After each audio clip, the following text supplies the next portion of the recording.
Welcome to the Modern Software Engineering channel, your online home for building better software faster and hearing thoughts and opinions on our industry. I'm Daniel Terholt-North, and with me is Dave Farley. And today we're talking about our one big question is this: what are the most polarizing practices in modern software engineering?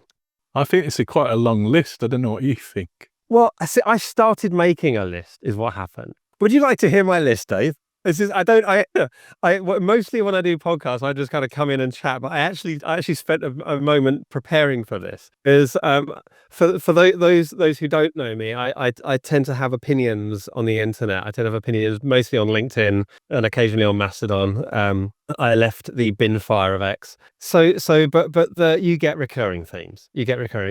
And I'll just rattle some off, and then we can kind of go back. We can go back and kind of pour over them. By and large, you see things like test-driven development comes up a lot. Trunk-based development comes up a lot. Pair programming comes up a lot.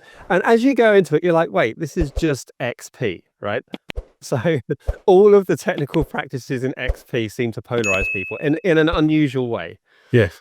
I remember talking to Jez Humble, one of the co-authors of the Accelerate book with Nicole Forsgren and Jing Kim. And the Accelerate book and that research, that brilliant academically defensible research, they identified 24 practices that together are now inferential, I think is the term, inferential predictive, which is as close as you can get to causal with that kind of research. They're inferential predictive of success, basically. And there's 24 of these things, and time and again, the one that people get stuck on is trunk-based development.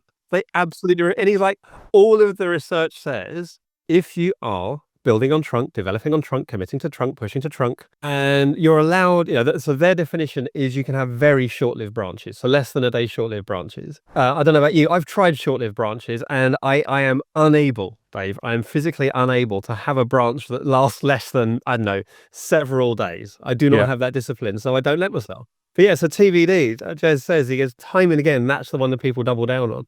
I agree with you. So I agree with your list. I would, if I'd started instead of you starting, I would have come up with the same list of things that people push back on.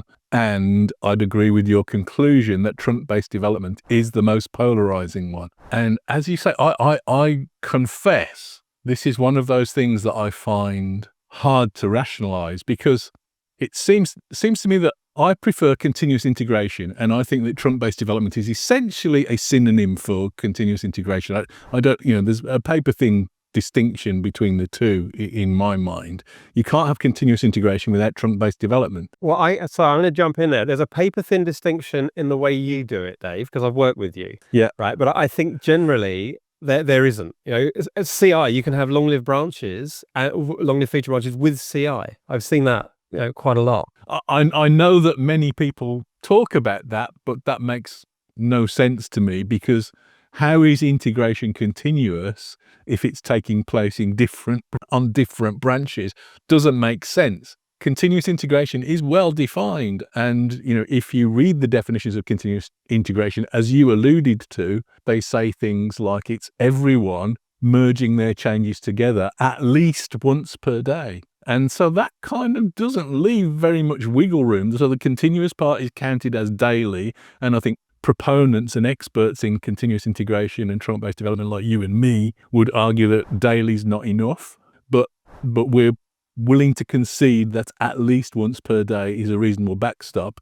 But without that, you can't consider that you're integrating continuously. So that seems like a fact rather than anything under dispute.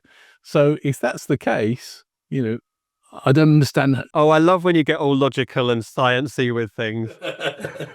So if we're talking you and your about evidence-based discussion, Dave, it'll never fly. It seems crazy to me when people argue about it, because I suppose I'm demonstrating the polarization because I'm polarized on one side in favor of continuous integration. I don't see how you can argue that if you've got changes in two places, which you by definition is what you have when you've got branches, then you've got a problem. You don't have a view of the truth of the system until you merge them together. And continuous integration resolves that problem by forcing us encouraging us to merge them together more frequently so that there's less time for those changes to diverge from one another. Again, that seems factual to me. That doesn't seem open to opinion or contradiction very much. Well, and this is kind of, so I want to kind of wander off a little bit meta, and then I've got a little grenade I want to offer. I want to talk a little bit about, I want to discuss the discussing. Yeah. So this is something I've seen again and again on the internet, is when people are discussing this, they seem to lead with a straw man. They seem to lead with the same straw man. And the straw man is, TDD practitioners say that TDD is the only one true way to write software. Yeah. I'm like, I've been doing TDD for north of 25 years. So have you, right? Yeah. I don't know anyone who uses TDD in any kind of serious way who would maintain for a second that it's either the best way to do something, the only way to do something, the one true way. That's not a thing. And so it's such an easy, windmill to tilt at. And I saw that, I've seen this with trunk-based development, with feature branching or PRs. Yeah. Pull requests is another one we could easily get into. That's kind of, I see that as a subset of the trunk-based thing. Is I have to have pull requests, don't have to have pull requests, all that kind of stuff. The folks, the PR gang, the Git flow gang, are like, this is the one true way.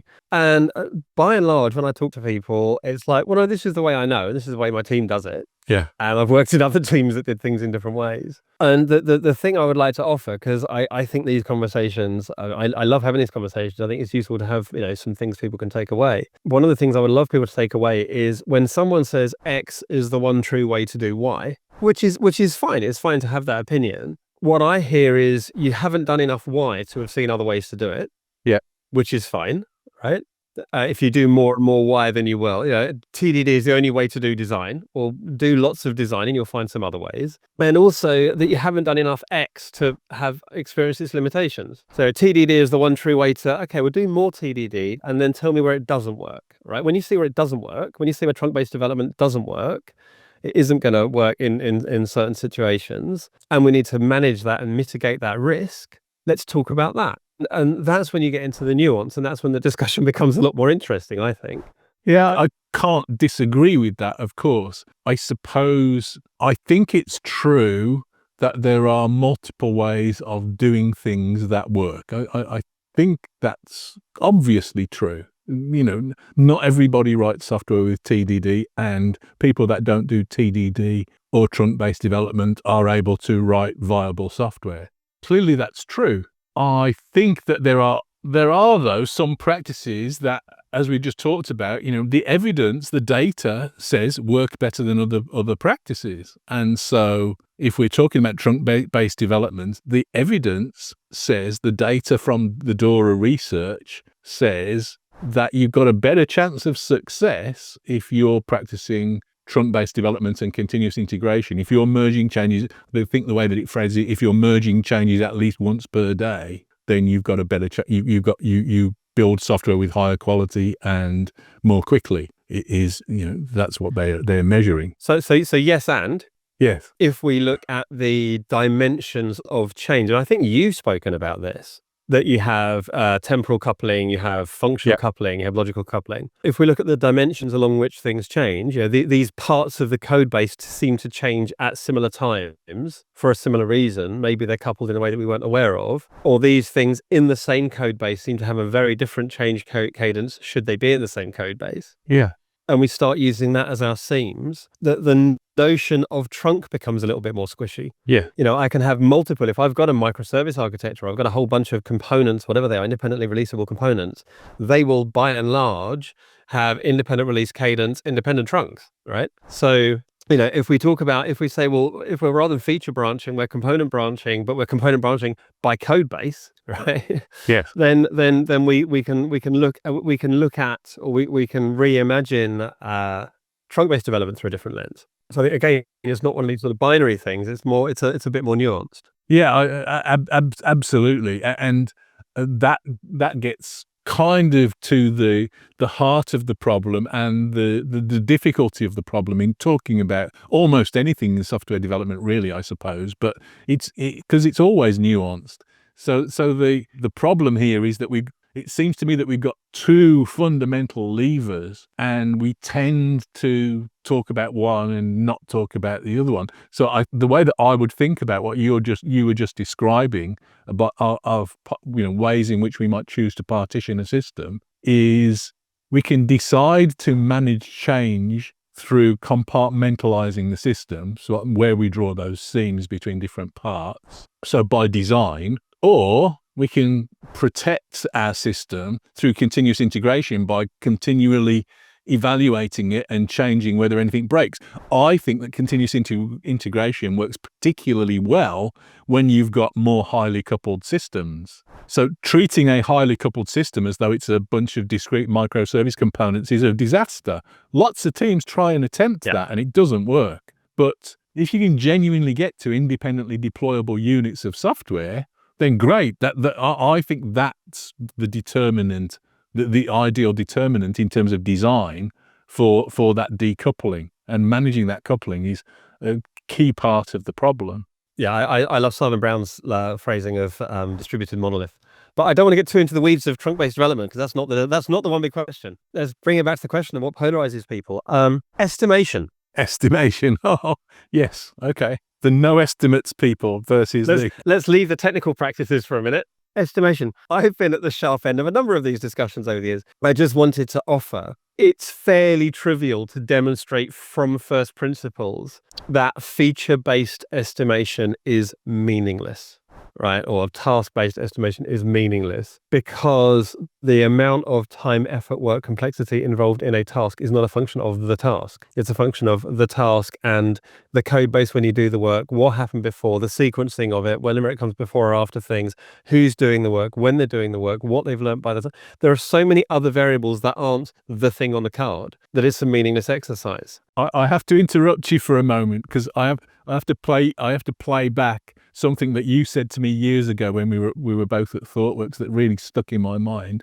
We were having a conversation about estimation, and you talked about the infinite fractal coastline of estimation, which was perfectly right. The more detail you look at, the more you see, and the bigger the estimate gets. It's that kind of... Oh my goodness! So yeah, estimation is fractal. Absolutely. Yeah. The more fine grained you get, the bigger it goes. This was let me for our one viewer. Let me share this with you. So this was at ThoughtWorks. I had just come out of a 3-day estimation workshop with 4 other people. It was for a website, a web app for a client, and this web app for a client. At this point, the task list, the feature list, whatever, story list, was something like 700 items. And 300 items. There were 7 columns on this spreadsheet. Min, likely, max, made up stuff. Variability, risk, something, I don't remember. But basically this huge spreadsheet, taking us 3 days. I came out clearly looking a bit ashen and exhausted. And one of my colleagues, who will remain nameless, said, "Where have you been? You look terrible." I said, "I've just been at a 3-day estimation workshop." He goes, so what did you estimate? I said, "Oh, it's going to be like this big of a, this much work to do this work for this client." And he looked me in the eye and he said, "My gran could do it in that time." He just laughed in my face, and I just looked at him and went, "You're right. What are we doing?" And I think that was about when I saw you, Dave, in the office and said, "I need to tell you about estimate." Now, however, the story doesn't end there, and this is really important that the story doesn't end there, because then you have one, and I called it blink estimation. I wrote this up a while ago. Yeah, it's basically a riff on a thing called wideband Delphi, and wideband Delphi says this: every single time you do a complex adaptive thing, it will be different, and it can still be different within bounds. Okay, I spoke to a consultant doctor about a particular procedure that I had, because I'm a middle-aged guy, and I said, how long does this take? Just what in your experience? And he said between 45 and 55 minutes, right? Really confidently within. Yeah. Like, now this person has done hundreds of these procedures, right? This is what he does. Yeah. Every time he cuts into a new person, he's got no idea what he's going to see. Yeah. Is someone been in there before? Is it a mess? Is this or that? Every time he goes in there, he's going to see something different. He's going to operate differently. By and large, the same things will happen, and he will be done in not less than 45 and rarely more than 55 minutes. So both things can be true. We can look at a situation where we have enough context of that situation, of similar situations, and say, it is unlikely that it'll be less than this. It's unlikely it'll be greater than this. And so the two questions I ask is, so Dave, we're going to do this piece of work. When is the earliest, if all the stars aligned and everything went brilliantly, when is the earliest on God's good earth that I could possibly see something? Right? I'm not going to hold you to this. And you say, I know, a month, 2 months. I'm like, all right. What I hear isn't, great, I'll get it in 2 months, is I will see nothing for 2 months. That's what I just heard. Yeah. And the second question is this, Dave, after how long will you be embarrassed that you don't have this thing yet? Yeah. Would you be embarrassed after a year? Oh, crikey, yeah, I'd quit if I couldn't do this in a year. Would you be embarrassed after 6 months? Probably. Would you be embarrassed after 4 months? No, I could see it taking, right, there we go. So it's not going to take less than 2 months. It's unlikely to take less than 6. Now I have a band, and that band tells me variance. That band tells me risk, right? If it's a narrow band, I've got a pretty good idea that we're certain. If it's a wide band, it means that there's a load of uncertainty in there. So what do? We do work that pays down that uncertainty, right? Is it domain uncertainty? Is it technical uncertainty? Is it market uncertainty? Is it deploy? We don't know, right? Let's go do the work that makes that band this, and it'll move around and get wider and narrower. And so we can categorically own that you can't do task-based estimation and still estimate delivery at scale because it's not my money. Yeah. So I have a little war story to tell. So when I was at LMAX, we one Friday we went to the pub for lunch, and we were in the pub at the end of lunchtime. Sound like you, Dave? and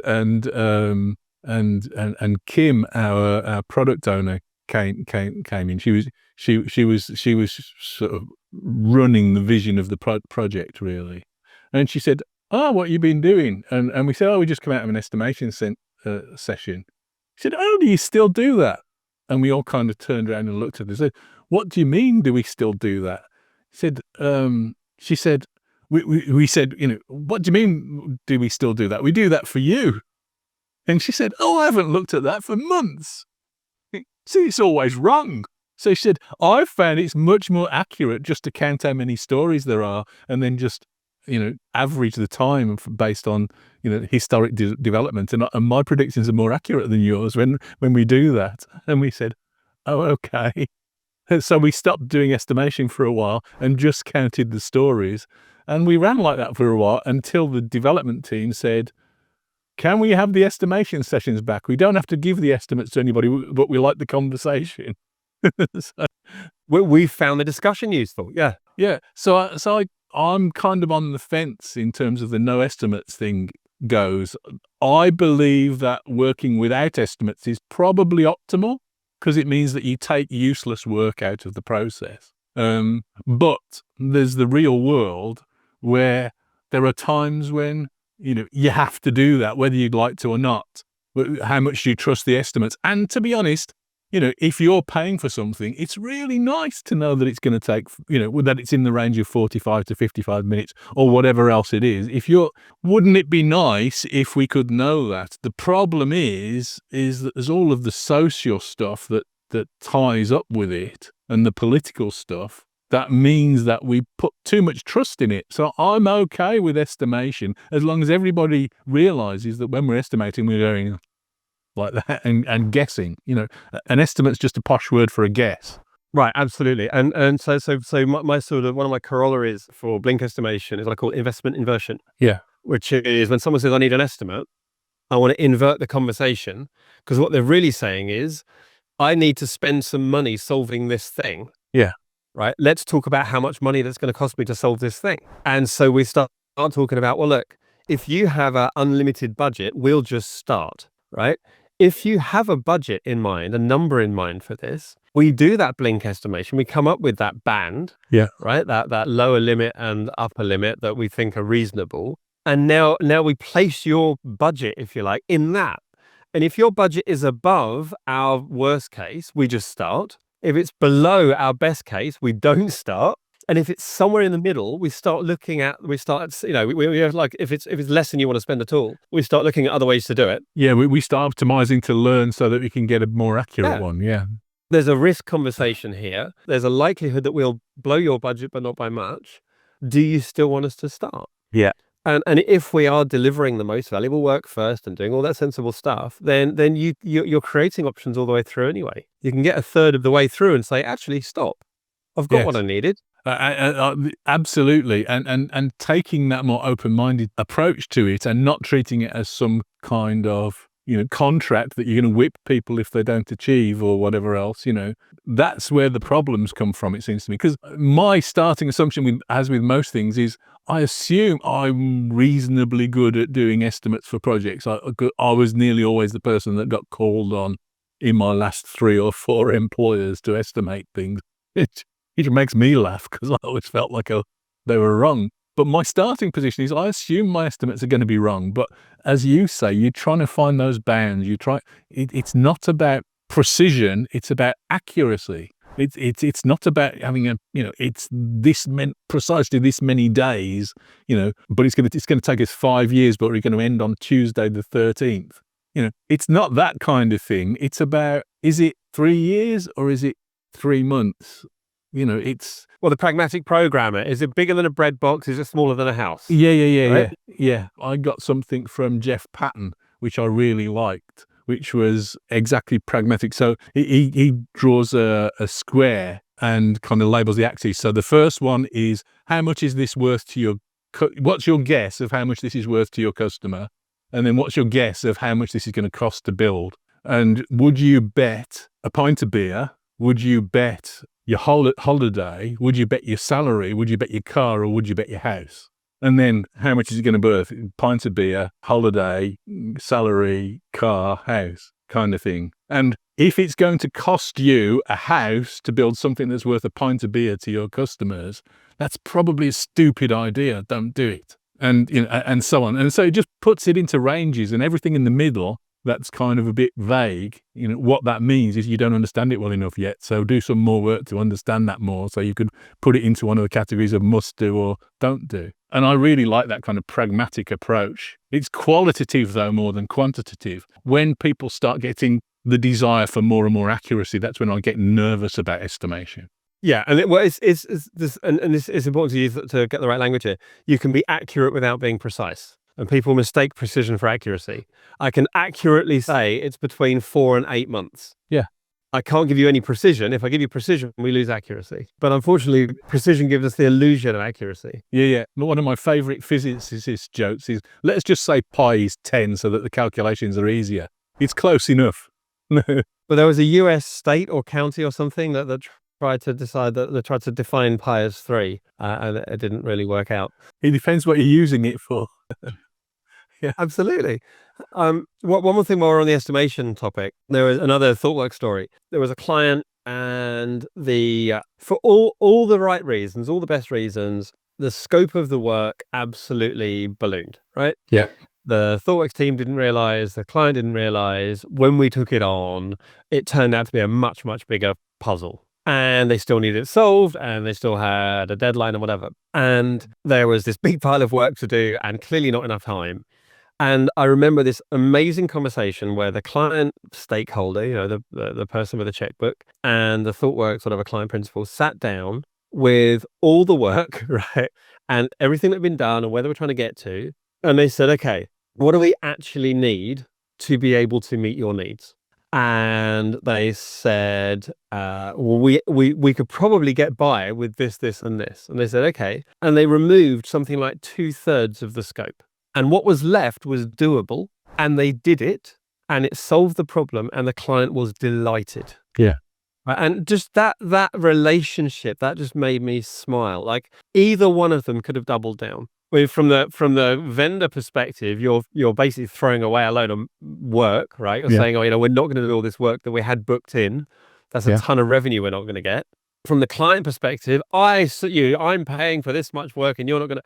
And they both didn't. They both said, we have a need we need to meet. We have a team of really smart technologists. If we are where we are, sunk cost fallacy aside, what do we need to do from here? And they met somewhere very sensitively in the middle, and it all worked. And those sort of stories, I've been using the metaphor of software as surgery rather than construction, right? People don't want surgery. They don't want more surgery. They want to be well. Yeah. If you can get me well for like no surgery, you're winning at surgery, right? And instead of saying, oh, I'm paying for all these features, I want all these features. No, let's think about the need that these features, if I can meet this need, if you look at the feature list of Google Docs versus Microsoft Word, right? One of them meets the need with way less complexity. This is probably a bit outside our conversation of estimation, but it seems to me that one of the principles that I know both of us take strongly to heart is the outcome focus. So rather than thinking about, the process of delivering these things,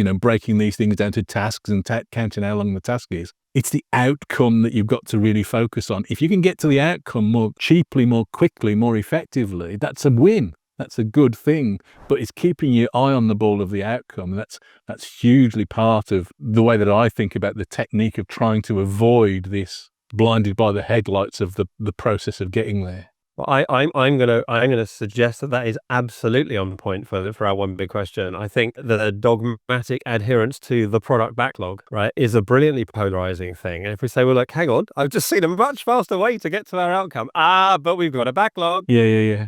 We don't have a grooming session until next Tuesday. We've got to crack on. And you're like, no. That's one of my more contentious consultancy patterns. Dump the backlog. Yeah. Oh yeah. Yeah. Oh yeah. I call it reset. Let's reset the backlog. Yeah.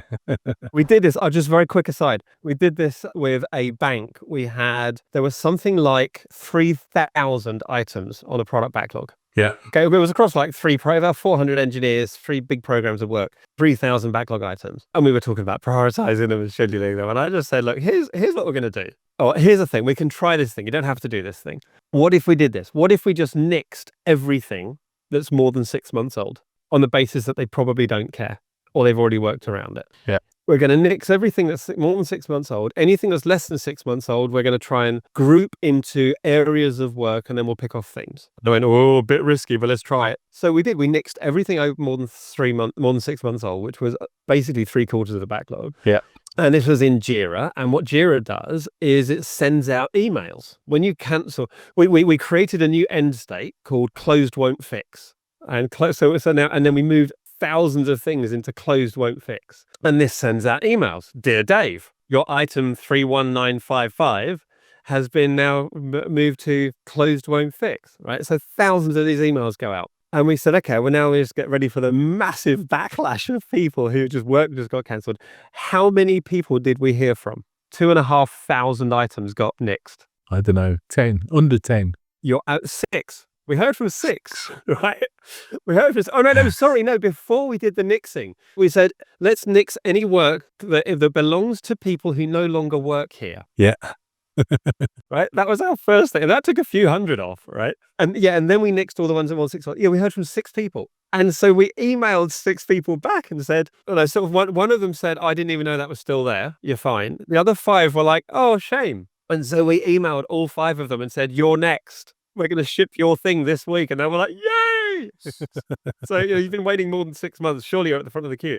And so we delighted 5 people, and we lost 2,500 bogus work items, like in one fell swoop. Yeah, I've had very similar experiences. It's always terrifying when you do it, but it works surprisingly well. And if it is important, it will come back. Right, no, it's exactly right. If it matters to someone, it'll come back. Yeah, I think we should pause there and thank our sponsor for today's episode. So this episode is sponsored by Brilliant. Brilliant helps you to become a better thinker and problem solver with thousands of visual interactive lessons in maths, science, programming, data analysis, and AI. Personally, I love learning new things, and I've been a Brilliant subscriber for some time now. I use it to indulge my love of maths, physics, and science in general. In addition to all of these, though, Brilliant also has lots of courses on programming and AI, as well as other topics that I'm sure that you'd like. I've particularly enjoyed their courses on scientific thinking, geometric thinking, digital circuits, and now I'm learning more about quantum physics. Brilliant is more effective way to learn because it allows you to learn by interacting with the topics that you study. This makes learning so much more engaging and I think builds a more intuitive understanding of the subject. I use Brilliant for a few minutes each day, completing a few lessons at a time on my phone or computer. To learn for free on Brilliant, go to brilliant.org/modern software engineering. Scan the QR code on screen now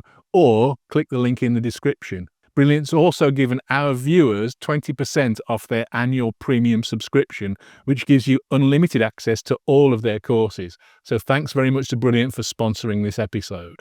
That's the sales pitch done, Dan. No, I love it. I think, and the thing is, and this is something that Modern Software Engineering Channel does really well, is it's not, we'll take sponsorship. It's that the sponsors really are aligned with the kind of things that we care about. When I was saying recently about, this, what's called modal, the theory of modal learning, that people have different modalities when they learn.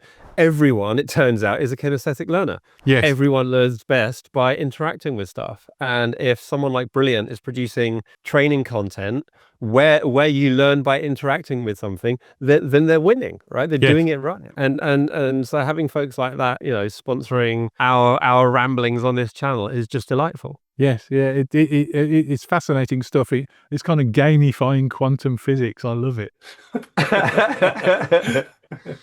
I think we're probably at time, so we should probably wrap up. So our conclusion is, I would suggest that trunk-based development estimation, but with a hat tip to TDD and pair programming and all of the other extreme programming practices, are probably the most contentious things that at least that we talk about. We could have talked about tabs versus spaces. I've got to say, we didn't mention AI, which is pretty appalling. We didn't mention AI, which is clearly the topic for the moment, but we've talked about AI before, so not today. Yeah. But those things are certainly the ones that people come up to me in corridors and say, yes, but, then wag their finger at me. And I'm a big fan of all of those things, so I'm on one spectrum of the polarization, I suppose. People sometimes talk to me as though they call me dogmatic. I think the difference between being polarized and dogmatic is that I've tried the other one, and I know which one I prefer. I've tried working without test-driven development. I've tried working without trunk-based development, and so on, and mostly those things work better for me. And for me, I see these. TBD is an interesting one because I think modulo, how you've structured your software and Conway and all of that stuff, it simply is better than the other ways of writing of multiple people writing software to do the same thing, right? It just is. And TDD is way up there for me, but it's by no means the only thing I use, and it's by no means the thing I reach for first. It's certainly very well thumbed and very near the top of my toolkit. I think it probably is where I'd reach for first. So I'd start there because it's just, for me, it's the easiest way to start with the design. So, but absolutely, it's the best way that I find to play with the code and to start to experiment and try out my designs. Just the fact that you're going to be the first user of your code, so you're designing the API to the piece of code that you're testing is kind of part of the way that I think about it. But absolutely, chasing 100% coverage or something like that is just nonsense. You're probably doing it wrong if you're doing that, it seems to me. But we're getting off on another topic now. Maybe we should come back and talk about. We're not concluding very well, aren't we? TD, we're not concluding very well. So it was an interesting conversation. We certainly identified some contentious candidates, and I think gave some of our views on those candidates. If you got this far, if we haven't bored you by now, thank you very much for watching. Do hit subscribe and hit like, and let us know what you think of the contentious things that we, in the comments. Thanks. Dan and I will be back another day soon. Thanks very much. Bye-bye.